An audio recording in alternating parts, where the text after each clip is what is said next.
What's going on, everyone? UFC Nashville, the official recap.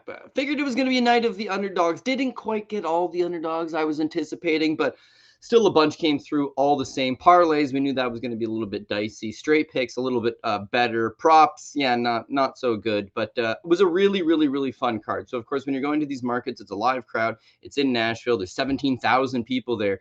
You want to have a good entertaining card for the fans. Get some knockouts, get some submissions, get some beatdowns, get some close fights, and obviously a little bit of dissension amongst the judges. So from an entertainment standpoint, I thought this card really knocked it out of the park. Had a little bit of something for everybody. On a betting standpoint, it was the Wild West, but thankfully some of the reads were spot on, some of them not so much, and that's what we're here to break down. What went right, what didn't go so right, and where can we learn and improve. So let's start off. We've got UFC Nashville kicking it off in the prelims with a little Fatima Kline versus Melissa Martinez. I'll prop up the stats here. There's really not much to say in this one. I mean, Fatima Kline, we knew that she'd have a large grappling advantage. I really thought that she'd be able to take this fight to the ground and submit Melissa Martinez. I did have the play on the Fatima Kline by submission at plus 220. And that never came close. It never came close because Fatima Kline, two reasons. One, she didn't really seem overly committed to getting the fight to the ground. But two, she couldn't get the fight to the ground. It's not like it was a lack of effort. She shot in the first round 0, right?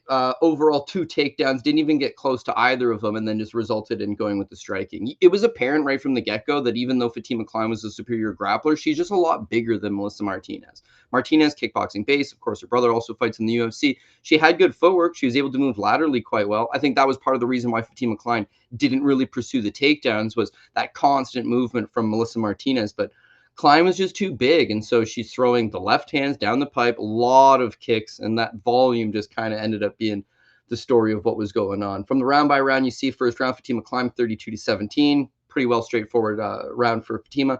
Second round, on paper, looks exactly the same, right? She did go 0 for 2 for takedowns in that round, 35-18. The striking numbers are pretty well the same. Although that was a much better round for Melissa Martinez. It feel like Kline kept throwing the same kicks over and over. Maybe Martinez got a better read on it. You see the total strikes, 38-26, a little bit closer in terms of Martinez wasn't landing anything significant, but maybe staying a little bit more active.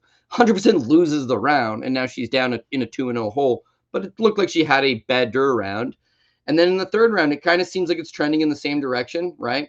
Fatima Kline doubling her up, tripling her up in the significant strike numbers. It's not like anything big is landing, but it's just constant volume. And then boom, that head kick comes out of nowhere. Just a beautiful head kick as well. It's the one that you don't see coming, and Melissa Martinez obviously did not see that one coming. Shin to chin. The submission prop never got close. The head kick was as close as it got, because if for whatever reason Martinez hits the ground, Kline jumps on top of her and grabs a submission or grabs a neck, wasn't to be. The shin to the neck basically had already rendered her pretty well unconscious. She hits the ground. She's still kind of with it, but a few ground and pound shots follow it up. And that's all she wrote. So really clean win for Fatima Kline, who we know can grapple, and now she's showing off a better wrinkle to her game, which is her striking. At 115 pounds, this girl's big. She's strong. She's physical. She's hard to take down, and I do think she factors in amongst some of the better 115-pound girls on the roster. But of course, she's still 3 fights into her UFC career, needs to slowly get built up. But at this division, you'll see girls get fast-tracked. Men's flyweight, women's strawweight, most of the women's divisions, I guess, and heavyweight. A couple good wins really goes a long way, because they just don't have the same number of challengers in those divisions. So Kline, expect to see a whole lot more of her. And for Melissa Martinez, I'd hate to say this is the end of the road. She was coming off a win over Elise Ardeline. Of course, this is a low-level win. Her losses to Elise Reed and Fatima Kline now were like pretty... She'll be back. There's no way they cut her. I'm just saying I don't know what to get excited about. She's taken some time off. She's tried to make improvements. She's worked a lot on her grappling. Takedown defense looked a lot better. Striking, which is her bread and butter, looked non-existent. So she'll be back. Just to what level, I'm not entirely sure. Mike Davis versus Mitch Ramirez. Mike Davis is like... Well, I mean, he goes from a minus 900 to a minus 1,200. Some buyback comes back. He ends up going back off at like minus 900, minus 1,000. Of course, he's one of these favorites that we all think is going to win. He's better than Ramirez in pretty well every aspect. But of course, it's the fight game, so you still got to go out and perform. This first round, Mike Davis easily scores a takedown right to the back, right to the body triangle. And from there, like, it looks like 4 or 5 of these rear naked chokes are like dead set locked on. But credit to Mitch Ramirez. he fought off everything. I mean, he kept fighting the hands. A couple of them looked really tight. He's got a smile on his face. He's giving a thumbs up. He didn't look worried or concerned in the slightest bit about giving his back up or getting choked out. So I think his submission defense is probably pretty all right. But as you see in his loss on the Contender Series to Carlo Paredes, where he gets knocked out, give him a pass because it's up a weight class. Then his UFC debut against Thiago Moises, leg kicks ended up being his undoing. He can strike, he can throw hands. His durability is vastly in question. And again, Mike Davis doesn't really hurt him in the first round. He landed 3 significant strikes. It's the 4 minutes and 20 seconds. 4:20. It's the control time, the back take. A couple people are online and say, hey, could be a 10-8 round. Laura Sanko, the 3 things they look at: damage, duration, domination. Okay, well, the domination was there and the duration there, but what fucking damage? There's no damage at all. So I get you're fishing for a rear naked choke. I get you're trying to wrangle the guy's neck and he's half smiling and giving a thumbs up. Well, there's 0 damage there. So not a 10-8. In no world is this a 10-8. And you're opening up a real greasy door by scoring stuff like that at 10-8. I'll tell you why. Because all it is guy makes a mistake, you jump on his back, you throw in a body triangle, and you hold him for 4.5 minutes. And that could screw your entire fight. 4.5 minutes of control time. It's control time, right? There's no damage. This is not a beatdown. This is not the guy switched over to mount and slammed you 10 times in the head with an elbow. And there's blood and you can't get out. And then he tried to rear naked choke and it didn't work. So he bellied you down and smashed you on both sides of the head. That's a 10-8 round. This is control time. This is holding a guy. And if you're going to award guys 10-8s for holding guys, then you're going to get a whole lot more holding in this sport. You don't want that. You want damage. There's no damage there. It's a textbook 10-9. But all the same, it's a dominant round. I think we're all going to agree with that one. Second round, it's like, so I said on the preview show this week that the reason Davis looked so out of it his last time out, and I faded him his last time out, so it's not like I'm saying this was unheard of. It's just he looked abnormally off, just like not himself. And I'm saying it's the paint fumes. The arena just got painted. Davis said it bothered him. A couple other guys on the card said it bothered them. UFC acknowledged that the room had just been painted. And Davis didn't look himself. But then my boy Paul Shaughnessy with the sweet bit of information. Not so sweet, I suppose, if you're Mike Davis, but you got Lyme disease. And so now that's at the back of my head when the second round starts and he looks mad lethargic. It's like, oh, shit. It's not the paint fumes because that theory's out the window. He looks slow again. He looks labored again. Maybe it is the Lyme disease. He's only 32 years old, but like it looks like he's aged quite a bit in there. Considering the guy that was throwing and landing 100 significant strikes a couple fights ago, it's like now he just kind of takes his time and plods. The first round's domination, but how much did that body triangle take out of his legs? Like, are they jello now? I'm not entirely sure. So you can see the second round, what a banger, right? Davis outlands him 44-43, but it's the tale of 2 halves of the round, really. The first half is Ramirez coming forward and landing some nice right hands and really pushing Davis back. And Davis, he knows he's got to get out of jail free card with the takedown, right? He got takedown pretty easily in the first round, transitions to the back. This second round, he's not even trying to shoot the takedown.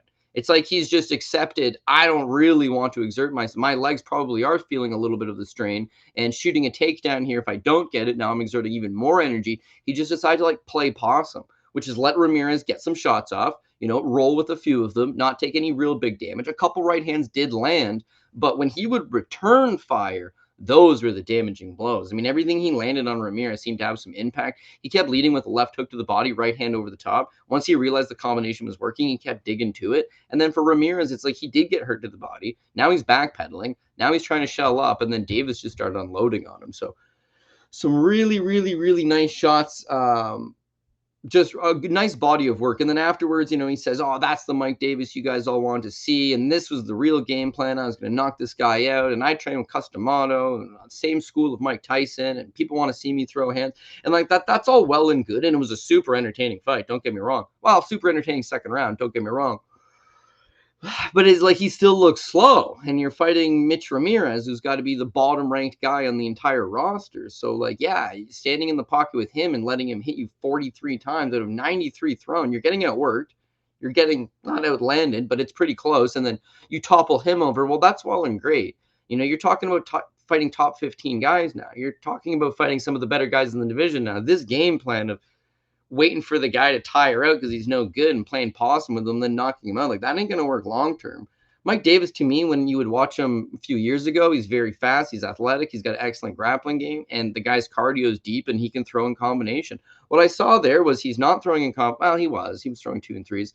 But just sitting down on his punches and loading up on his punches and throwing straight power. Cardio didn't look good. Again, I don't want to discredit his performance. It was badass. It was fun to watch. It was a nice knockout. But that's your 9-1 favorite. You're 10-1 favorite over a guy. That's kind of what you're supposed to do. In a closer matchup, I'm not sure he is able to just wait the guy out, land a few good shots, and topple him over. Like, wasn't trending in the right direction. So just keep in mind the next time Mike Davis fights, he is cutting a lot of weight. He's 6 feet tall. He's put on some muscle mass. He's a little bit slower. His cardio is not as good. He can still win against a lot of guys, but don't be betting him as a massive favorite because there's some regression happening to his game, 100%. Valter Walker versus Candy Njokuani.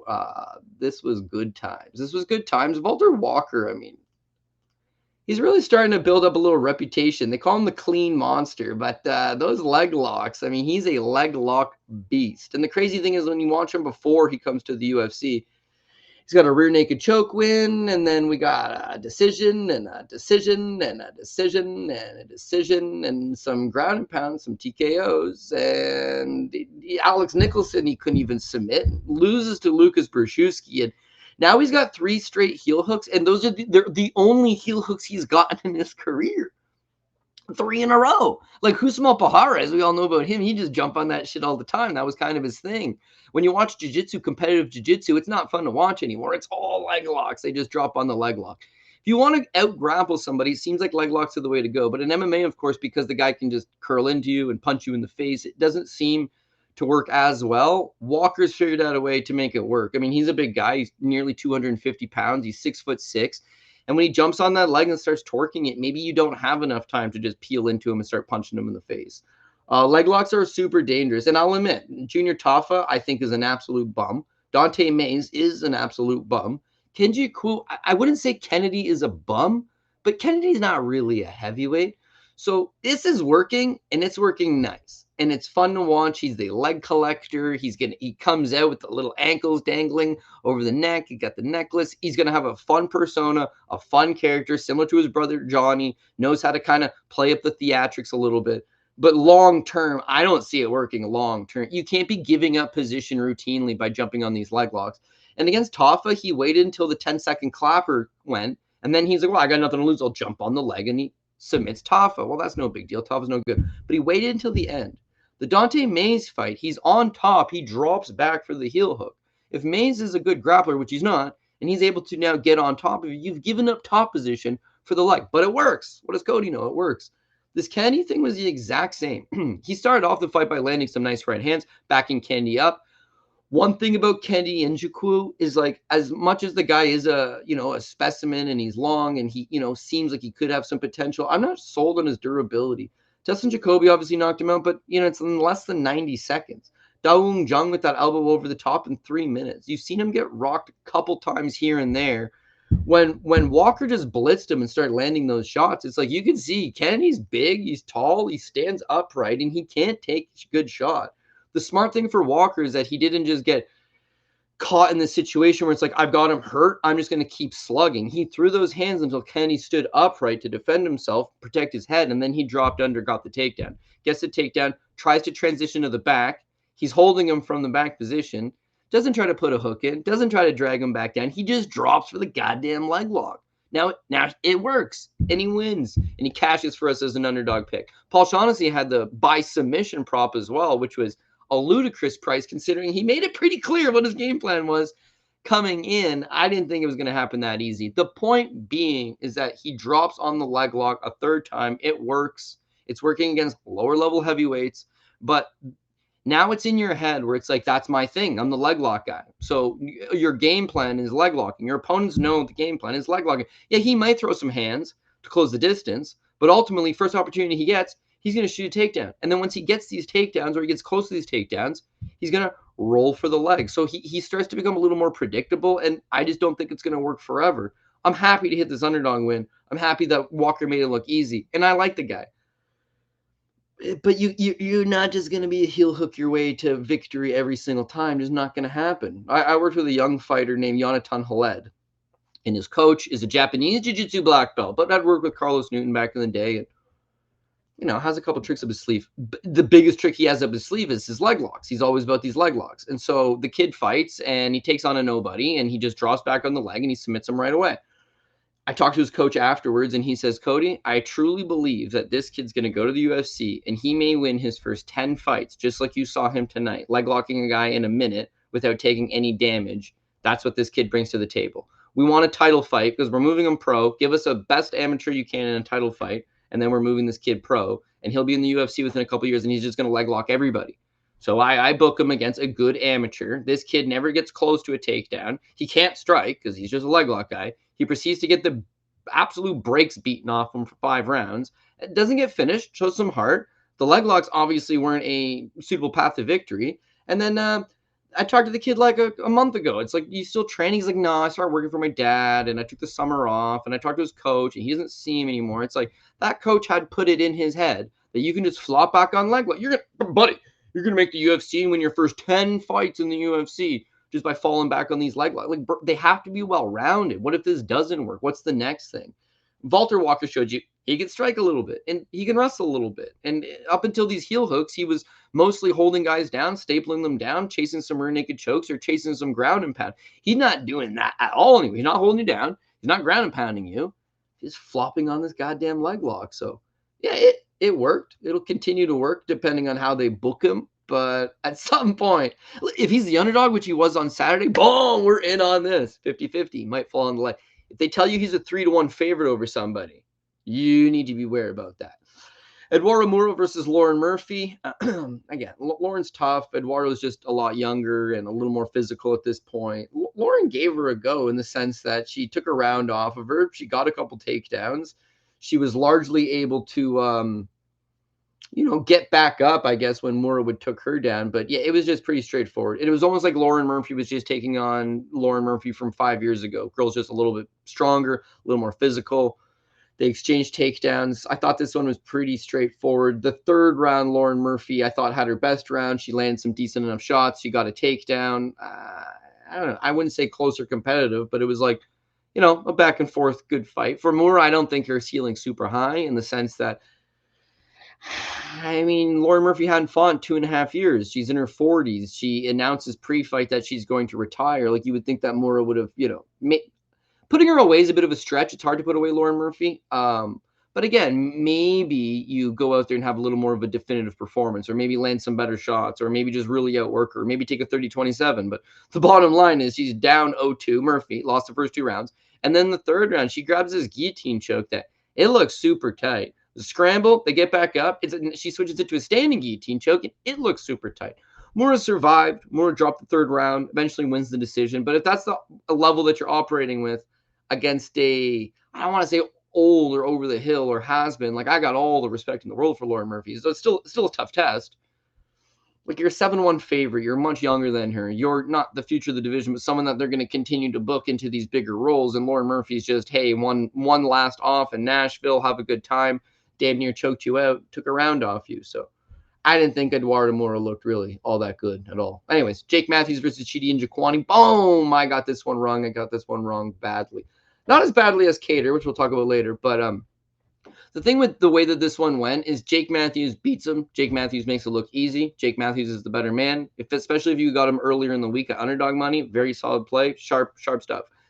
The only thing I can make a small excuse, if there was an excuse to be made at all, is it ended really fast. So Kattar, you saw it for 15 minutes. If these guys fight 10 times, it's going to go like that every time.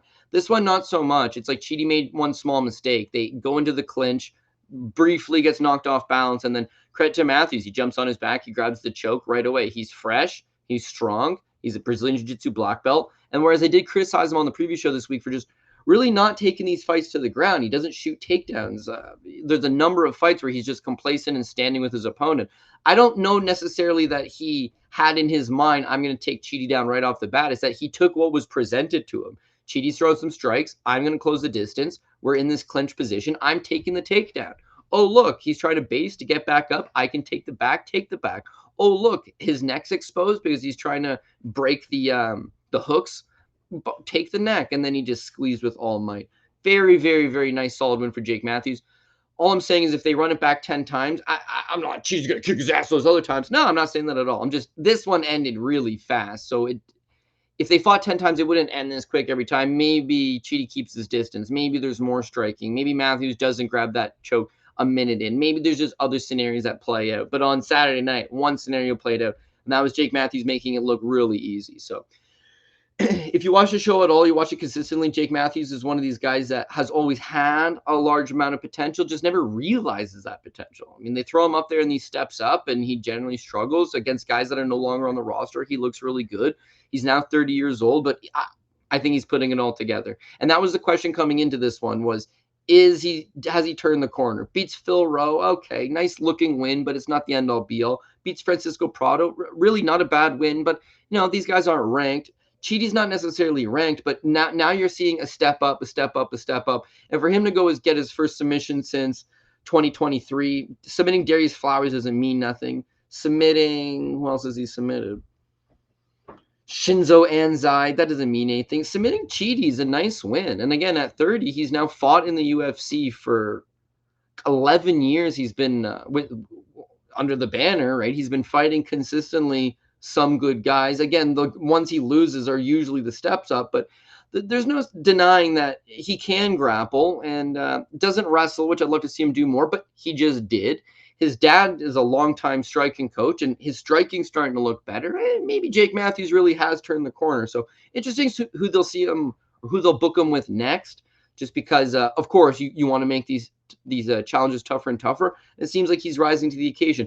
For Chidi, I do feel bad for him. It's done before it gets started. You put in this full training camp. The guy jumps on your back. He chokes you out. It is what it is. Chidi is a BJJ black belt as well, so it's never a good look to get subbed in a minute and 9 seconds. But that's the same. It's the fight game, dude. Things happen. It's unfortunate. Chidi's not a world beater, but I think that he's still serviceable enough that they'll be able to find other guys on the roster for him to compete with. He's a really big 170. These weight cuts are hurting him. He missed weight 2 fights ago. This fight, he didn't miss weight. Apparently, he missed it on the first attempt. Then the footage got deleted. Then he came back. Then he was on weight, but he had the curtain. He looked real relieved. I'm just saying he keeps getting older. The weight cuts ain't going to get easier. At 185, he's not physical enough. At 170, he's big and he's strong and he's powerful, but maybe the cuts are hurting him. I think he's in a bit of a weird no man's land. Obviously, the stuff that you can do with Chidi and Njokuani, he'll remain an entertaining crowd pleaser, but for a way to lose, yeah, this is a really bad way to lose. Anyways, Chris Curtis, Max Griffin, we got our first wrong on the night, so we really need Chris Curtis to come through. And yeah, it was a classic Chris Curtis fight, which is not to say that's a good thing, but Chris's problem is that he's having a good time out there. I mean, his punches from his opponents don't really seem to bother him. He loves to shoulder roll with stuff. I'm going to pop this tab open quick. He likes to roll with the punches. And the thing with Chris is that he's now got 44 professional fights, right? Of those 44 professional fights, it's only 11 of them have happened in the UFC, which means he fought 30 plus times on the regional scene at multiple weight classes against everybody and anybody. And he's always had that shoulder roll, right? You can see when he was our Z Promotions. Fuck Z Promotions, by the way. What a piece of shit organization they are. But he was our double champion. He won it at welterweight and middleweight. He was a solid guy. He'd fight anybody you put in front of him. But again, it's he's just got this shoulder roll style. He throws no kicks, okay? He usually takes the first round off. Yes, he's had a couple first-round knockouts in the UFC, but for the most part, he is a slow starter. He kind of rolls with it. He allows his opponents to outwork him, and then he returns fire. Not with kicks, not with takedowns. He's shot 0 takedowns in the UFC, or at the very least, he's completed 0 takedowns in those 11 fights he's had. He's maybe landed 10 kicks in the 11 fights that he's had. He just boxes you. Philly shell style, comes in, rolls with the punches, and then returns fire. He's prone to getting outworked. He's prone to those bigger, maybe eye-catching shots being delivered. And then he pulled the total Bobby Green, where he just, every time he gets hit, he smiles and he laughs, and what a good time. And it's visually, it doesn't look good. You could see the commentary team kept mentioning over and over. They're Griffin just needs to throw stuff. Even if the kick's blocked or even if the jab's blocked, just outwork him. Because he's coming in all, yeah, yeah, and then trying to wing a big shot and it might miss. And you may have landed 3 or 4. And then he's smiling again. He fought like Bobby Green, just shaking his head and laughing. I thought he won. I thought he won 29-28. Drops the first round, taking it off. Second round's real close, but he started to come on. Third round, He won the third round, I thought was his best round. But again, it's like his foot's not on the gas. He's not trying to get this knockout. He's just swinging and having a good time and laughing. I felt in my heart that that Curtis won and we were about to get a decision. I felt in my heart that the smiling and the laughing and the cha-ha-ha-ha, I felt that one of the judges were going to be like, fuck you, buddy, and score it for Griffin, because people don't like to see that. And it's a competitive fight. It's not a, touch butt at the park. And I get it. It's like he's landing shots, but this is the weird stat about Chris Curtis, right? So when you look at Chris Curtis, him versus Barrio, he landed 140 strikes, okay? And yet most people pan that fight as being absolute shit. It's a shit fight where both guys are spar. He lands 140 strikes, and it's a boring fight where they're just sparring. They're just sparring, and it's a split decision. I thought he won that pretty straight up, but it's a split decision. Him versus Brandon Allen. He outstruck Brandon Allen 124 to 112. He thought he won. The judges disagree. It's a split decision. Him versus Kopylov, I mean, it was a close fight, but Curtis got knocked out with 1 second left. Him versus Max Griffin. He outstrucks Griffin 64 to 59 for a split decision. So now, effectively, 3 of his last 4 fights have been split decisions. He's just laughing and having a good time. And it dawned on me, oh, shit. He's turned into Black Sean Strickland. Like, yeah, Sean's his #1 training partner, and they spend a lot of time together. And this is how Sean Strickland fights. I'm just going to come forward and pop a couple jabs and not try to knock this guy out. It's a fucking sparring session. I'm just going to keep moving forward, and I'm going to fight at his pace, and he's going to fight at my pace, and we're going to high five and have a good old time. And how come when Sean Strickland fight, people are like, man, this is boring? There's nothing to it. It's just come forward and flim-flam bullshit, and everyone knows Action Man's my guy. It's Action Man recently. This Barrio fight was awful. He wins a split. I like this Brandon Allen fight. It's a split. The Griffin fight, it's a split. It's the same thing, man. He's not taking it seriously. And you'll say afterwards, oh, the weight cut went well, and we'll see how good we can do at 170. It's over, man. It's over. You're 38 years old. You're slow. You only use just boxing. Your boxing ain't that good. Max Griffin's 39 years old, for the record. He damn near beat you just by throwing a little bit more. Chris Curtis is my boy. He'll always be my boy. I had a soft spot in my heart for this guy for life. You know, when he first sprung onto the UFC, cash is huge for us against Phil Hawes, where he's like a 5-1 underdog. He cashed for us huge against Brandon Allen. He's like a 3-1 underdog. He cashed for us even money against Rodolfo Vieira. Knocks out Joaquin Buckley. It's like, dude, this guy made me my money. This guy's entertained me even before he came to the UFC. Salt of the earth guy. Someone that I believe is very smart, is educated. Both of his parents are doctors. Chris Curtis, can't say a bad word about him other than his last number of fights. It's shit. He's going through the motions. He's fighting like shit. I will not be betting Chris Curtis at 3-1 ever again. And depending on who they fight, I think he could lose to the number 25th guy in the welterweight division, assuming that they just fight a slightly better game plan. That sounds harsh, but let's see these fight metrics. Rankings, welterweight, worldwide welterweight. Okay, so obviously he's not fighting Jack Della, and Bilal Muhammad would thrash him, and Sean Brady would thrash him, Rachmanov would thrash him. Ian Gary, it sounds like, oh, him and Ian Gary could be competitive. It's like, no, Ian Gary would just outwork his ass. He knocked out Buckley, so that one aged pretty well. This version of Buckley absolutely torches him. Michael Morales beats him, Kamaru Usman beats him, Rocky Edwards beats him, Jeff Neal beats him.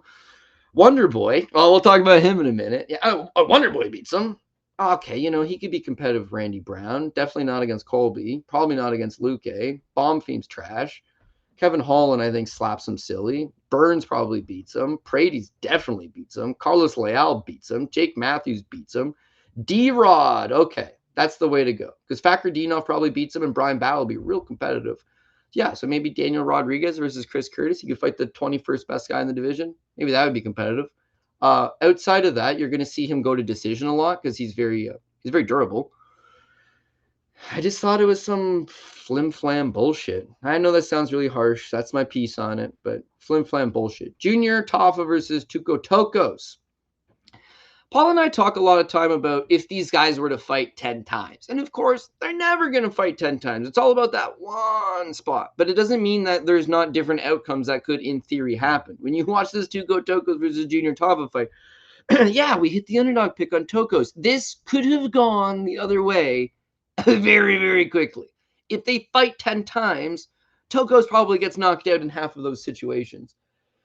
But on Saturday night, baby, he was ready to go. This first round, it's like, yeah, he's pursuing takedowns. He wants those takedowns. I will give Tafa one thing, is that he was landing some Travis Brown style elbows up against the cage on the side of the head, and Tokkos was eating them pretty solid. Tokkos doesn't really have the best durability going, so kudos to him for eating these nasty elbows. But again, it's like a few more of those, or one strays a little bit to the back of the head or to the side of the head, or hits you in the whatever, hits you just a dirty shot to the cranium, all of a sudden you're dazed, you plop over. Like, he could have put him away, but Tuco's got the takedowns. Tafa in that first round, it's like, he's not a good grappler, but he's fresh, and he's a big guy. He's a strong guy. He used to fight at heavyweight. This was his light heavyweight debut. It looked certainly in the first 5 minutes that when he was getting taken down, he's able to get up to a hip, get up to the cage, start to work his way back up, and Tokkos just stuck to him like a dog on a bone. Really good game plan, considering you do not want to stand with him. Just really grind on him. Now, the commentary team are talking about how this is going to gas Tafa out because he constantly has to get back up. Constantly has to get up. But Tucos is running real hot, man. He shot 6 takedowns in that first. And they're not super technical takedowns as much as, like, he's muscling this thing. He gets a single leg, he's going to arch you up. He gets a double leg, he's really trying to push and pull. He's trying to drag you off the cage. He's not great at taking the back, so he would get one hook in, start to lose it, and then just jump back to peeling you back down, maybe hitting a mat return. I thought he was exerting a whole lot of energy. Junior Tafa, meanwhile, just kept building his base back up. The second round, it's like the reverse of fortunes. Tokkos now looks mad gassed out. Tafa looks totally fine. This second round starts, and it's like, oh, crap. There's an incoming KO coming towards Tokkos, who can barely hold himself up. He gets wobbled by a right hand. He gets touched by a left hook. This guy's running on fumes. He's looking desperate. He's looking like he's about to topple over, and he throws a flying knee, which in the moment was like, damn, dude, this guy's absolutely gassed out, hurt, can't strike with him, and his idea is to throw a flying knee. Like, what a bad idea. It was actually a brilliant idea. It was brilliant because he doesn't have the footwork to close the distance. He doesn't have the jab to close the distance. And he doesn't want to throw 2 punches and step into the pocket because he's going to get knocked out. So this flying knee, all it does is it kills all the in-between space. It allows him to go from the center of the cage to up against the cage by running at him, jumping up. He hardly even got his knee up. It was more like he just jumped up in the air, landed. Now we're both at the side of the cage. Boom, duck under, shoot the takedown, gets the takedown, and then goes to work. Tafa quit in that he tried to knock him out to start the second round. As soon as he got taken down to start this, or, after his quick little moment of success in the second, once he got taken down, he just accepted it. Shoulders flat on the mat, not trying to create space, just accepted it. You can see Tokkos huffing and puffing, huffing and puffing, huffing and puffing. I think in his mind, it was like, I'm just going to hold this guy down. And then once he started to get his breath back, he landed a punch, a punch, a punch. And then he just saw, oh, shit, Tafa's just accepting. He's not trying to get back up anymore. He's not trying to create space. He's not trying to get back over to the cage. He's not trying to get up on a hip. He's not trying to do shit. So I think that grew the confidence. I'm just going to keep slugging away. Landed some decent ground and pound in that second round. That opens up the choke. He flirted with the idea of the head and arm a few times, eventually grabs it, slips off to the side, taps him out. Quality victory in that you had to overcome some early pushback. You got hurt. You had to dig deep. Your cardio was in question. You dug deep. Your wrestling, it saved the day. The submission, all nice stuff. But yeah, Tokkos is a hand grenade, man. This will blow up in your face as much as it could potentially come through. It's like if he's fighting guys that cannot grapple, he will do what he did on Saturday. He will do what he tried to do against Navajo Sterling, which is get some takedowns. But his grappling is not good by any stretch. His cardio would really not be elite, although he caught a second win right at the right time in this one. His durability, again, took some good shots in this one, but it's all just a fart in the wind, man. Like, it is going to blow up in his face at some point. So, again, I'm happy. It looked like Tafa ended up being a popular enough play. There was some money that was rolling in on him late. I stuck with Tokkos, and he can lose this fight half the time. It's just we were fortunate enough that this was one of those halves that he came through and he did the damn thing. So he's 35 years old. I don't really know what the upside is for him. For Junior Tafa, I would say there's absolutely no upside for him. At 205, probably could. He's only 28. The drop down to 205, probably better for him. It's just when you look at him versus Muhammad Usman, who's not really out grappling anybody, the 2 takedowns are just too easy, right? I don't know why. I'm not even trying to click on the fucking thing. Anyways, Marcos Rogério de Lima, who I don't rate in the slightest bit, he beats him up. You're a striker. Did take him down, but also beat him up. Valter Walker, well, we kind of know his thing. Sean Sharaf took the fight on a couple days' notice and won the first round on all 3 judges' scorecards. And now Tuco Tokkos. So effectively, he's been taken down. Other than Parker Porter, he knocked out in less than 90 seconds. He's been taken down in all of his other fights. Twice by Usman, once by Rogério, one by Walker, one by Sean Sharaf, 5 times by Tuco Tokkos. His takedown defense listed at 69%. That's being pretty generous, because it's like if you shoot 5 takedowns on him, he seems to be taken down a lot more often than not. So what do you do with Tafa? Well, just strictly book him against guys that want to stand and bang, and even then, he's not all that good. I don't know. He's, again, 28, especially for a light heavyweight or a heavyweight, he could get better, but when you watch him fight to fight, he's not getting any better.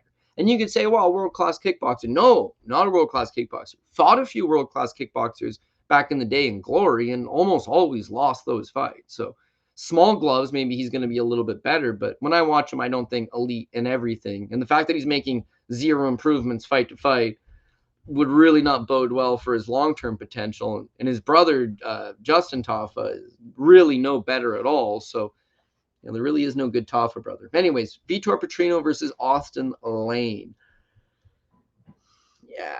Vitor looked pretty good in his own way. I say that because he gets the takedown right away against Austen Lane. And Austen Lane's a big guy. He's a former NFL player. He's 6'6". He's a heavyweight. Vitor's moving up from light heavyweight to heavyweight. Vitor got the takedown easy money. He wasn't really throwing any strikes standing. He just waited, bided his time pretty quickly, gets the takedown, moves to full mount immediately. So now there's 4 minutes left on the clock, and you're in full mount. And mount is a fight-ending position. It is the most damaging blows that you can deliver to somebody is when you're sitting on his chest above him. Hard to defend. You can really unload a barrage. The guy's got options. He can sit there and take it, and the fight's going to get stopped. He can roll and belly down, in which he could just get belly down and punched in the back of the head, on the side of the head, or he gives up his neck and he gets rear naked choke. So when you mount a guy and there's a minute left, it's like he may be able just to hold on and survive. Mount's also a position that, like, holding down half guard's way easier because you've got the one leg stapled. Mount, you're creating a little more opportunity for the guy to explode, to bridge, to create a little bit of space. But for 4 minutes, you're sitting on a guy's chest, you're going to really wallop him. Vitor didn't do that. I mean, he was smart in the sense that he spent about 3 minutes just sitting there, maybe tiring Lane out. Then he flirted with the idea of, okay, I'm just going to grab the submission. There wasn't a ton of ground and pound. It's just he grabs the neck, good adjustment on the grip, chokes Lane out, quality victory. Vitor took 0 damage. He's good to fight again next week. I really didn't think he looked huge for the weight class. He'd be considered a smaller heavyweight. It wasn't really looking to deliver a whole lot of damage standing. He mostly just went to the ground game, tried for the head and arm choke, didn't get it, was able to grab the rear naked choke. Again, I'm not going to take anything away from him. It was a flawless victory. He took no damage. He won. He made it look easy. He subbed him in 3 minutes. He didn't get the head and arm choke, and he did a good job of switching to the rear naked. So, I think it was a good enough performance for Vitor. But just when you think about heavyweight and you think about what's the ceiling for him, I'm not entirely sure. Lane does represent one of the lower level guys, so this was a great barometer test for, hey, first fight a heavyweight and you win. And if they want to run Vitor Petrino versus Junior Tafa or Tuco Tokkos, I guess they're light heavyweights now, something of that nature, it's like, hey, he's going to roll those guys up as well. But is he one of the elite grapplers of the heavyweight division? No. And there's really no elite grapplers in the heavyweight division, so being one would give him a great advantage. Still think I rate him that high. Going back down to 205, that ain't going to happen. It's like this dude weighed 247 pounds or something. Like those weight cut days of going down to 205 are over. So nice win, quality win. Interested in seeing where he progresses from here or how they elect to book him, because he's a 7-1 favorite over Lane. So you're kind of expected to do that. And I don't.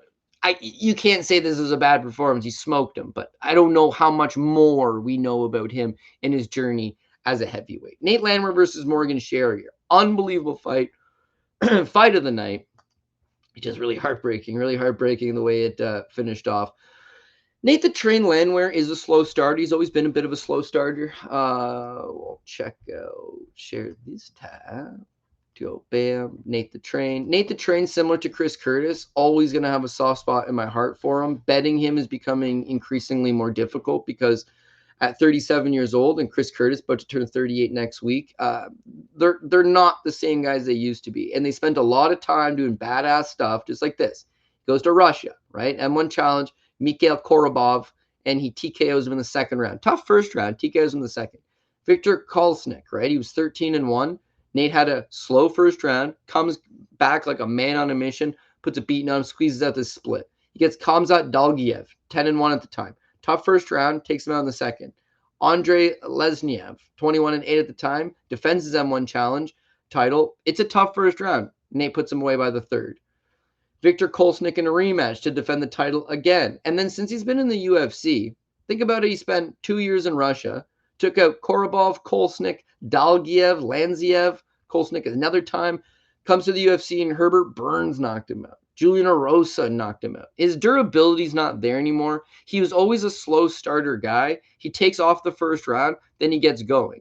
Taking off the first round got him knocked out against Herbert Burns. Taking off the first round got him knocked out against Julian Erosa. So he needs to get these faster starts. It's just not who he is. He needs to build momentum. And unfortunately, that durability is just maybe not quite there anymore. Doo Ho Choi took him out in his last fight prior to this Morgan Charriere fight. And the point being is that he did the exact same thing against Charriere, whereas his first round, he more or less takes it off. He stands in front of you. He doesn't let the right hand go. He doesn't pressure you. He's like downloading information, which is fine. It's smart. And a lot of fighters do that. But you can't just be voluntarily giving up these first rounds because now it makes you desperate the longer the fight goes, where you either need a finish or you need to secure the rounds. So 27-18, significant strike numbers. He loses the round. Charriere got a couple takedowns, but credit to Nate Landwehr. They weren't real takedowns, you know. He was able to hit a wizard, get back up. Maybe he was on his knees for a second or two, but I didn't think he accepted any type of takedowns. I don't think he really got controlled. It's just he's allowing Charriere to strike first. He's allowing Charriere to use that little bit of speed, and he's not really fallen into junkyard dog mode quite yet. Second round, this is what we're expecting from Nate Landwehr, junkyard dog. So he does come out like a dog. He starts landing that hand. He really starts trying to pressure him, get in the pocket, move him backwards. Charriere is a finesse fighter. He's got a nice body kick. He's got nice, straight, fast punches. Moving off his back foot is not ideal for him, right? You can't really set up those kicks kicking backwards. You know, those quick, stringy punches, you hit him with one, but now you're moving back. The cage is behind you. There's nowhere to run. And Nate's putting it on him. Nate's jab's also slow, but his jab was really starting to become effective in that second. Touch him, touch him, touch him, right hand put behind it. So Charriere was also landing some nice shots in the second, but you can see that the momentum is starting to go towards Nate. Nate's taking this thing over. And then about 10-second clapper, 15 seconds left. Charriere probably realizes he's now losing this round and momentum is getting taken away from him. He swings on Nate with like 10 seconds left to end the second. Not enough to win back the second. Very competitive round, 40-33 to 43-33. Nate landed the better shots. Nate landed more of them. But Charriere really swung on him in that last 10 seconds. It's like he's not out of water quite yet. Now you come to the third round. Now this is why having a quick start sometimes is important. Nate's taken the first round off. Well, he just won the second, but this is still a 1-1 fight. Like he still needs to win the third round. And so you can't go out there and say, I'm going to play it safe or I'm going to mind my P's and Q's. I'm up 2 rounds. I'm going to let this guy come to me. It's like you got to go and fight. And so Nate came to fight. Charriere, the way the second round ended, he realized Nate backing me up ain't going to work for me. I can't get anything going. This guy's barking. He's throwing his hands up. I poked him in the eye or I kicked him in the junk to buy some time. Referee's like, oh, we'll take some time. Nate's like, no. Puts his hands up. Fired, the crowd's fired up. I can hear it. They are against Charriere. He couldn't do the same thing in the third round that he did in the second, which is back up. So he came out and he swung for it. Now, Nate needs to win this round as well. So it's like he kind of needs to stand in front of him and swing as well. Charriere just beat him with a punch. This one's a tough pill to swallow in that it seemed like Nate was trending towards winning the fight. Nate as an underdog would have been awesome. The crowd was behind him. The entertainment of the fight, it delivered. Nobody watched this fight and thought, I'm not entertained. This was a really, really, really fun fight. Nate Landwehr does what Nate Landwehr does. But again, at 37, having now been knocked out 4 times in the UFC, the slow starts, it's like crowd pleaser, yeah, but that's all it's going to be. You're not going to break into the top 15. You're not going to break into the top 10. You're not going to fight these meaningful fights against the better guys of the division. You're kind of stuck in this route where you're taking on Morgan Charriere, who, I mean, the guy's got a whole lot of talent, but It was a tough way to see him go down. And then the Discord, the boys were so disappointed. I was so disappointed. It's like, what a fun fight. And Nate's moving forward and Nate's doing it. And like all of that changes in a heartbeat. But you can't take anything away from Morgan Charriere. He swung. He made it happen. Coming off the loss to Nathaniel Wood, his loss to Chepe, people say it might have been a robbery. It's like he's not found a ton of consistency. He's not won back-to-back fights in the UFC yet. But the guy's got a whole lot of talent. And again, he knew what he had to do. I need to close the distance. I need to throw these overhands. I need to just make this an absolute brawl. They mentioned afterwards, had Nate not gone down, Charriere would have been gassed. Charriere he left nothing left in the tank. He absolutely redlined it and swung for the fences.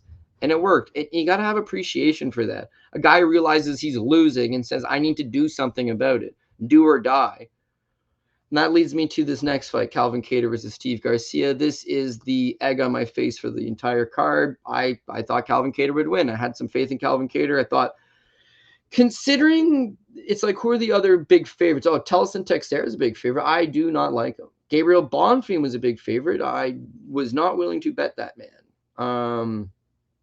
Junior Tafa, people really liked him this week. Did not want no part of him.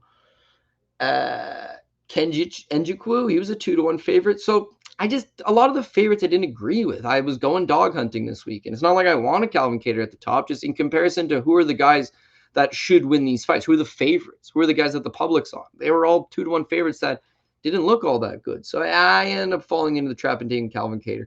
The reason why I'm comparing this one to the Nate Landwehr-Morgan Charriere fight is Nate Landwehr showed a degree of dog in him, right? He loses the first round. Second round, he says, I'm just going to go YOLO mode. You want to stand in front of me? You want to slug it out? Let's do it. Charriere showed a degree of dog in him. You know, everyone likes to make these jokes about people from France, and they wave the white flag, and the Maginot Line was a complete fucking disaster, and they basically just said, here's all of our land. We'll start talking German now. That's the ongoing joke about people from France. Yeah, Charriere is a fucking warrior, man. Guy's ballsy. Guy came out. Guy realized, okay, it's 1-1, and I can't keep fighting backwards. He swung for it. You're always going to have respect for those guys, win or lose.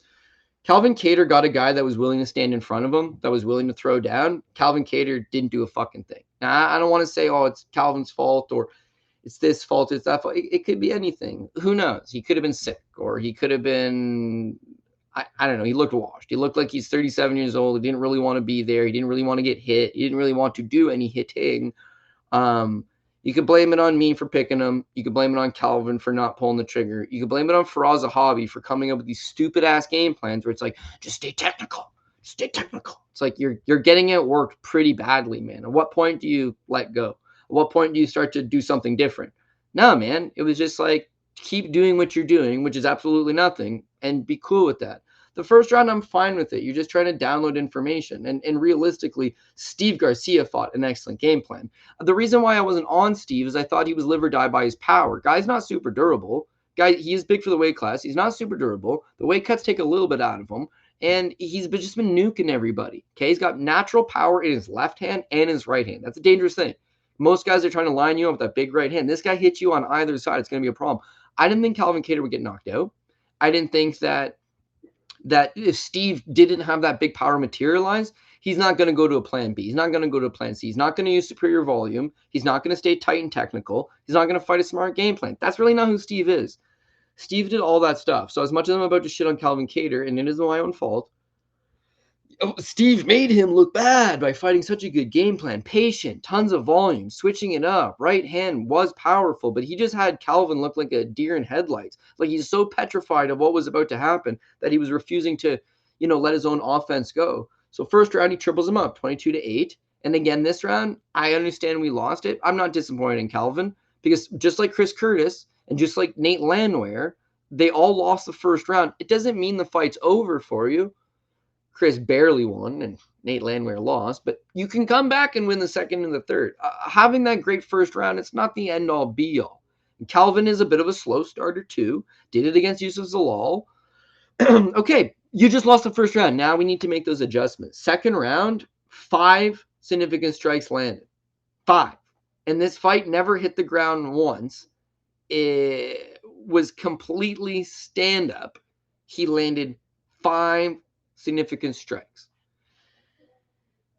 The tough thing when you look at Calvin is like Calvin, has gone to war with some good guys. He lands 130 on Josh Emmett, 144 on Giga Chikadze, 133 on Max Holloway, 105 on Dan Ige, knocks out Jeremy Stephens, had a great fight against Zabit Magomedsharipov that was close the whole way. Zabit's an elite striker that would kill Steve Garcia. Jeremy Stephens is a little bit old now, but he's like a prime Steve Garcia, train crash of a guy with tons of power. Dan Ige, well, now I got more respect for Steve, but I would have said Dan Ige knocks the fuck out of Steve Garcia. Max Holloway absolutely kills him. Giga could be competitive, I suppose. Josh Emmett, I also think kills him. But these are now years ago. You got to realize that the one undefeated fighter is not John Jones. It's not Khabib Nurmagomedov. It's Father Time. He left the New England cartel. He now trains with Faraz Zahabi over in TriStar. They gave him a real Faraz Zahabi type game plan, which is let's just stare at this motherfucker and do nothing and throw a few pitter-patter jabs out there. Very, very disappointing to watch. I'm going to be honest with you. Just to bring up these numbers. Sorry. So anyways, that's the second round. He lands 5. Okay? 5. So in the third round, it's like you just got to go for it. He maybe tried to open up a little bit, did get hurt in that round, got knocked down. I don't think he was hurt, but it was a knockdown. This was just rinse and repeat, easy money for Steve Garcia. Calvin never attempted to switch up the game plan. Calvin never attempted up to maybe try moving forward.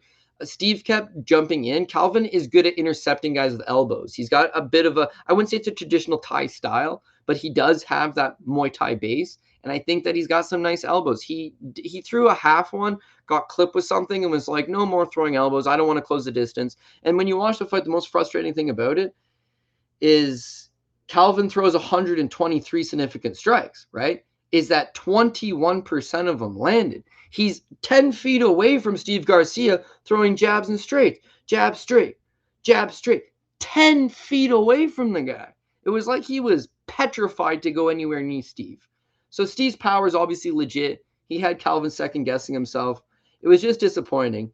Yusuf ran the whole time. Aljamain just took you down and held you the whole time. Arnold Allen, you hurt your knee. Josh Emmett gave you a real fight, and you thrived. Steve tried to give you a real fight, and you fucking cowarded. And cowarded is too strong of a word, because here, who the fuck am I? I'm sitting here telling you that Calvin Kattar, who's fought all the best guys in the division, who's very, very durable, who went the distance versus a tough Steve Garcia that's been melting everybody. Coward is the absolute wrong word. Hate to say that. I take that back. It was I'm here to collect a paycheck and not take no damage. I'm going to go home to my family and likely get cut from the UFC now. It's 5 straight losses. The last thing I'll leave you with, coward was the wrong word. The last thing I'm going to leave you with is if it was Nate Landwehr or it was Morgan Charriere or was one of those guys that's like, hey, man, this ain't working. It's the third round. I'm losing. They go for it. Guys go for it. Guys try to make it happen. Calvin looked extremely complacent. And for that reason, almost certainly he's going to be released from his contract as his last 3 fights have been very boring. He's generating almost zero offense. He's now basically standing outside of the cage trying to hit his opponent. That's how far away he is from him. It was just a really bad look. And I have no one, bottom line, no one to blame but myself. I picked the guy. I thought he'd be better than that. You don't know they're washed until they're washed. Calvin looked quite washed. So that's my bad, guys. That's my bad. Small condolence or small thing, we hit the over 1.5, but it was a train wreck of a fight and did not go good in the slightest bit. So. Dems to breaks, man. All I can do is try to get better next week. Gabriel Bonfim versus Stephen Thompson would be real nice to just cap off the night with 2 underdogs. I took Stephen Thompson, and I took a lot of shit on this pick this week. People are calling me an idiot, Stephen Thompson, and what happened to you? Cody used to be good at this, and now you don't got an eye for it. People are really harsh about the Stephen Thompson thing. Maybe because he was a big underdog. Maybe because he's the oldest guy in the card. If you listen to the show, I said you could easily just pass on this thing. The bottom line is that I'm not betting Bonfim, who I think isn't very good. That was the whole thing. I'm not betting Gabriel Bonfim at minus 450. I don't rate him. I think he's very good. Stephen Thompson's got an ageless style. It just doesn't, it works. It works every time. This fight, he looked way slower than he normally does. But just that constant bounce, the side kicks, the straight left, the constant making you think what's going to happen next. It's just a tricky style. I don't think Bonfim's that tricky of a guy. He's mostly flat-footed. He loads up on his punches. His takedowns really aren't that good. He had been out-wrestled by Ange Lusa. It seemed like a dogger pass situation, so we went for Stephen Thompson. In the first round, Bonfim, first round I thought Bonfim did win it. He outlanded him a little bit, 14-6, and he got the 2 takedowns. So the way to beat Thompson, if you're not just going to nuke him, which Joaquin Buckley was able to do, which I guess Anthony Pettis did once upon a time, it's that, yeah, the takedowns are there. That's always been the hole in his game. That's always been something guys have been looking to exploit, and Bonfim tries to do the same thing. Difference is Bonfim's not a good wrestler. And Stephen Wonderboy Thompson's got underrated takedown defense. So he did get taken down twice in the first round, but only gave up 1:26 of control time. I thought he did a pretty good job of reversing, getting back up to his feet, stuffing the takedowns, but he does get outworked. He loses that round. Second round, he's classic Thompson. And Bonfim's got a lackluster gas tank. All of a sudden, being flat-footed, it's like, oh, I can't catch this guy. And the takedowns, 1 for 5 for a minute, just not enough. He results into, I'm just going to try to spam cage control time and try to hold on to this guy, whereas Stephen Wonderboy Thompson's actually fighting. 29-16, he damn near doubles him up, and then there's a head kick with like 15 seconds left, wobbles Bonfim. Bonfim doesn't go down, but he does a stanky leg. Wonderboy tries to capitalize, touches him with the left hand, round ends. It's 1-1. We've got all the momentum. Wonderboy knows how to win this fight. Keep it in the open space. Keep this guy off of you. Third round, it's like Bonfim did a good job of just sticking to the wrestling. That was it. Yeah, by the numbers, it's 10-7. So it's like, oh, by the significant strikes, Bonfim outlanded him, plus 2 takedowns, plus almost 3 minutes of control time. That's why 2 of the 3 judges gave for Bonfim. I didn't see it that way. I was mostly looking at the total strikes, 32-22. And why that was important to me is this whole time that Bonfim's clinching up with him against the cage, Wonderboy's landing some short little punches. Wonderboy's slapping him in the face. You know, you can't just hold a guy. It was reminiscent of Mario Batista versus Jose Aldo, where it's like, hey, this fight's a lot closer than I'd like it to be, so I'm just going to hug you up against the cage and do nothing. And the significant strike shows 10-7, but the total strike show that Thompson's the one that's largely keeping it on its feet. He's trying to land these short shots. He wants to fight in the open field, but you can't discredit Bonfim that he realized, oh shit, I'm losing in the open field. I'm losing trying to strike with this guy. He bombed me with a head kick to end the round that really did wobble me.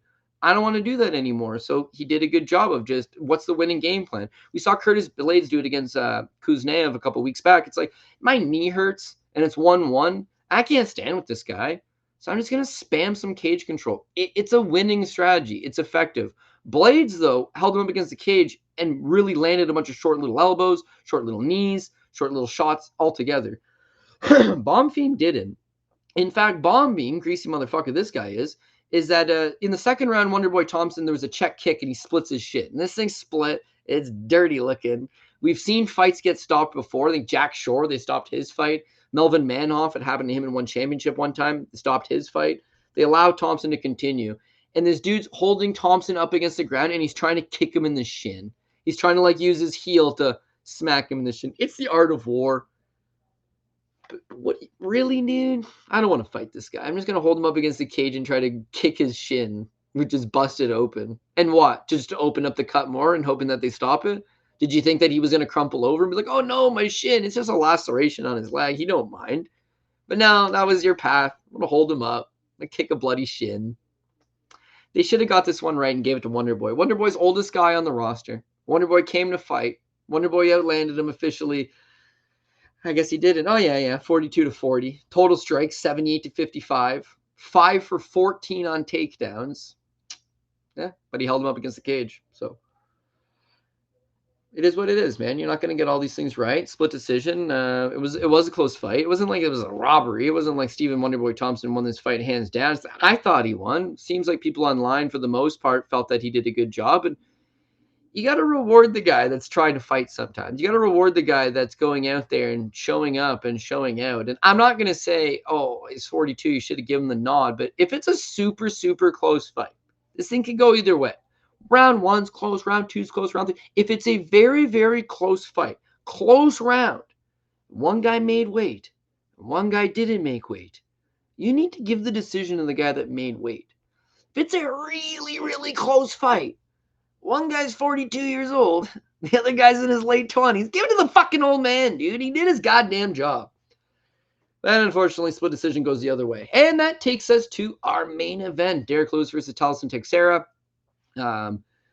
This night started off real good. We're like 7-1 to start off, and then yeah, just slowly pieces start to fall off. Calvin Kattar, obviously hurt. Thompson really could have been a nice little shot in the arm to boost us back up. He doesn't get the split decision, so a Derrick Lewis win here would be awesome. But still, overall, it's not going to save the night. It was a fun night altogether, but yeah, we need a Derrick Lewis win here. Talison Teixeira, again, another guy that seems like he's a popular-ish pick this week and that there's a lot of guys backing him, maybe going to be the next big thing. I mean, it's not that he can't be the next big thing. It's just 6'7" with an 83-inch reach is really the only good thing about him. Physically, he's not that big. His grappling, I don't think, he's never shown his grappling. His takedown defense, I don't think is really all that solid. His Contender Series fight against Arthur Lopez. Arthur Lopez weighed in at 219 pounds. He's a light heavyweight. And yet he comes forward. He lands a bunch of shots. Then he fights Justin Tafa, who's a pretty well about as bad as you're going to get in the UFC. And then now you're headlining a card against a guy that's got 20 fights in the UFC, who's fought for a UFC title, who's fought in all the biggest names in the division.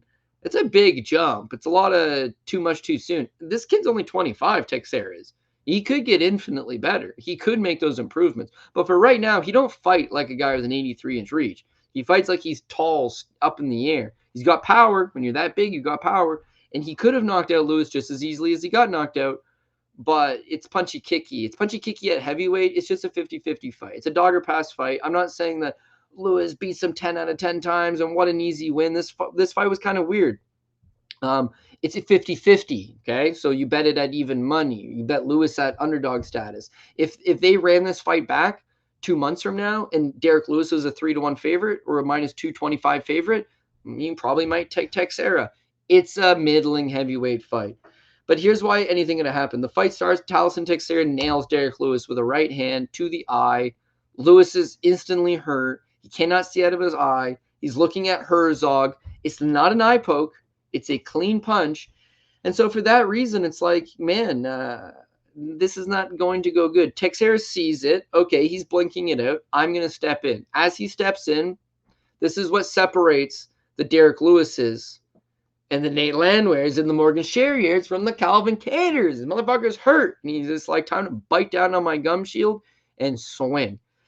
And so he swung. Teixeira, here's the thing. When you're 6'7" with an 83-inch reach, you need to start using that reach. So you plow this guy with the right hand, right to the eye. He's hurt. He's got his eyes closed. He's holding it. He's looking at the ref. You need to stay at distance. You need to touch him with the jab. Instead, it's like you get antsy in the pantsy. And that's two things. One, he doesn't know how to fight like a long, tall fighter quite yet. And two, it's the experience. It's like he's knocked out everybody in the first round. He touches guys, they fall over. You punch Black Beast in the face one time. And it's like it did a lot of damage. It did noticeable damage. He's looking at the ref. He's holding his eye. What the hell just happened to me? You don't rush in. You step back. Touch him again. Use that long-range jab. Set that right hand. Keep him on the end of the right hand. Use a front kick. Keep this guy away from you. No, he kind of charges in. Lewis, he's in fight or flight mode, so he charges in. And what's he going to do? He's going to swing, baby. Swing he does. Left hook hits Talison Teixeira. Drops him. Lewis knows I need to get this thing done over with as quick as possible. So just getting top position and slowly starting to work some ground and pound, probably not going to do it. I don't want to get hit in the face with this guy again. I already got hit once, didn't like it. I've got him hit with this left hook. He goes down. I'm just going to ground and pound this guy out. So he's ground and pounding, he's ground and pounding, he's ground and pounding. This is where the blunder comes. And unfortunately, I just had this conversation with like 3-4 days ago with a good buddy of mine, and I ranked Jason Herzog as one of my top 3 favorite reps right now, or not even so favorite, but just like guys that I, favorite, like them the most, trust them the most. Herzog blew the fuck out of this call. And I say that because he didn't mean to stop it. It was like, this is just my take. This is my take. This is a mental lapse from Herzog, okay? Lewis hits Teixeira with the left hand. Teixeira drops. Lewis is ground and pounding him. Teixeira gets up to his knees. Teixeira grabs the cage to pull himself up. Anytime you grab the cage, it's a foul. It's the referee's job to stop a foul. So imagine a guy's holding the cage with both hands and his opponent's blasting him, right? The referee's job is to say, don't touch the cage. Don't touch the cage. He's not going to say, yeah, grab the cage because you're getting your ass kicked anyways. It's fine. No. He's looking at the cage grab. So when Teixeira grabs the cage to stand up, Lewis is bombing him. Teixeira's fine, okay? Herzog jumps in to stay hey, man, you can't grab the cage. He stops it almost to like issue a warning. As he stops it, there's an ending sequence that's trying to materialize. Lewis is swinging. The crowds are rabid. The second he jumps in, he's like, you can't call a timeout.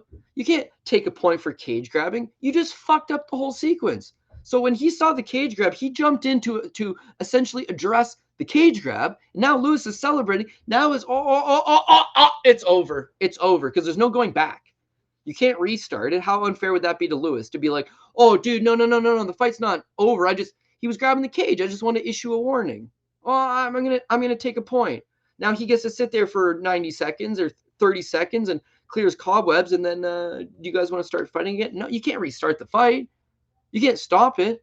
But there was an illegal infraction going on while the finishing sequence is going on. Therefore, you had to do something about it. If a guy was, hammering you, and then you illegal up kick him in the face, but he doesn't mind, and he's hammering you, and you're about to go out and you illegal up kick him, the ref is going to stop it and be like, dude, you can't illegally up kick him. It's a foul. You can't do it. Guy's smashing you and you start poking him in the eye or trying to kick him in the junk, they're going to stop it. Herzog meant to address the cage grab. And then in realizing, oh shit, I fucked this one up, has to stick to his guns, and he waves it off. You immediately see Teixeira try to throw him out of the way, like, dog, what are you doing? And then when he explains to him it's over, it's like, what do you mean it's over? I'm fine. This live crowd came to see violence. It's a heavyweight fight. He dropped me, I'm getting back up, and guess what? This fight's going to continue. If they ran this thing back, there's a different outcome could happen every single time. That wasn't a Derrick Lewis smashes this guy easy. That was a referee blunder. But of course, Lewis put him down. Lewis landed some shots. It is what it is. You can't complain. You can't blame the referee. Shit happens, and you allowed some of that stuff to happen. But all the same, it's like that's not how you want a main event to end. People came to see a body, not a guy standing up with his hands in the air being like, what the hell? Lewis did a good job of talking some shit on the microphone. He's going to mount his wife. His wife, pretty girl, but like she's the same size as Derrick Lewis. Like kudos to them. Their babies are going to be absolute destroyers of worlds. But he's such a fan favorite. He's 40. He always performs. He talks some funny stuff on the microphone, whether you like it or you're not. He builds interest. But yeah, you pull your shorts off and you're swinging them in the air and you throw them in the crowd. And I'm getting on my wife tonight. And it's like, I like seeing that stuff when it's like I put this guy away, but he's going to the hospital. I'm going out dancing. It's like it was a kind of a bullshit stoppage. I thought it was a weird way to cap off the night. I'm happy because the underdog hit. Like no one's complaining about it, unless you bet Teixeira, because I'd probably be a little bit sour grape. And then the other hand is it's like it's not my health on the line. It's not your health that's on the line. It's Teixeira's. So maybe Herzog saved him from himself. Maybe it's better to fight another day. Maybe he's going to take this lesson and go back to the gym and make a ton of improvements. But this is the fight game, right? And the fight game's sometimes unforgiving, and you got to let a guy have the opportunity to go out on his shield. This isn't he's hurt, he's on the ground. Oh, I should stop it. I should stop. I stop it. He looks at me like, man, I was still good to take some more damage. No. It was nothing like that. It was nothing like that. It was he's getting back up to his feet. He's in the process of climbing back up. Yeah, he grabbed the cage. Do you think an unconscious guy's got enough wherewithal to grab the cage and climb back up? You think he turns around and shoves Herzog out of the way that effortlessly, looks at him and says, dude, what the hell? And then you can see the clear distraught on his face. Lewis did his job. There's no, I'm going to feel bad for myself. He wilded out. But I don't know, man. Like, I didn't have Teixeira, so I guess it doesn't really matter to me. But like, I do kind of feel a little hard pressed for the guys that backed him, being that the very first punch he lands, he hurts Derrick Lewis. Then he gets dropped by a little left hook. He's working his way back up. If he gets back up, how tired is Lewis from this barrage he threw? Or how's Lewis's eye that got hit once and he couldn't see out of it? This thing could have happened many different ways, many different outcomes. Unfortunately, Herzog only let us know the one, and that was the early stoppage one. So sounds like I'm sour grapes, I guess, but it's just like that's why I like doing these recaps. It's just like a venting experience. I used to like doing them when Paul would shoot ideas back and forth, but he's extremely busy and I don't fault him. It's like a recap's just something you wake up Sunday morning, you've been watching fights Friday, you've been watching fights Saturday, you constantly talk about fights and you break fights down and fights. It's like Sunday is a day off. no, it's the Sabbath. It's the day of the Lord. God took Sunday off. I get it. It's like, go do something else with your time. Not me though, man. It's like a stress reliever. It's like therapeutic. You know what I mean? It's like I'm coming to my little chat and I'm just going to vent some stuff off. And, there's some great guys that tune in and throw some advice back. And the comment section, usually we get some good opinions and some good takes here and there. And it's just like, yeah, I mean, there's no point in watching something and then at the end of it, just discarding it and moving on to the next thing. It's like, where did we go right? And where we went right is like, we hit some nice underdogs. The Wonder Boy play didn't really materialize, but for the rest of the card, it's like, I thought we had some pretty good success with Valter plus 195. Tuco Tokkos hit as an underdog. Nate Landwehr was close. Stephen Thompson's close. Derrick Lewis did hit, but yeah, close only works with horseshoes and hand grenades, right? In this case, wasn't perfect. So yeah, you move on to the next. We also had a Cage Warriors card this week that top 2 lines on there. 1 championship did quite well on there. 4 lines, and then LFA, I got nuked so bad. You think UFC was bad. Oof, that LFA card was much worse. So that's the game that we're in. We love MMA. We love fight sports. We love combat. We love breaking the stuff down. We love going one to the next. And unfortunately, you lose some, you win some. You have some good bounces. You have some bad bounces. UFC Nashville, hot chicken, hot balls, and hot Cody, who it's sweating right now. So that's pretty much it from me, guys. That's the recap for UFC Nashville. I hope you guys enjoyed the show. I hope you guys able to come out of it profitable, hit a couple plays here and there. If you did, or whatever your best play and your worst play was, leave it in the comment section. Shoot me a message. Let me know what's up. And again, I just really thank you guys taking the time out of your Sunday or Monday, whenever you choose to watch it, for taking your time to listen to some kid ramble on about how Calvin Kattar let him down. God damn it, Calvin Kattar let me down. And Chris Curtis, my boy, let me down, but he's going to let me down real close, so I'm off that train altogether. And anyways, we'll see the next time he gets booked and what the matchups is, and we'll figure it out from there. That's it from me. Hope you guys enjoyed the recap, and I will catch you guys this Tuesday for another edition of Bookie Beatdown. That's all. Cheers. Catch you later.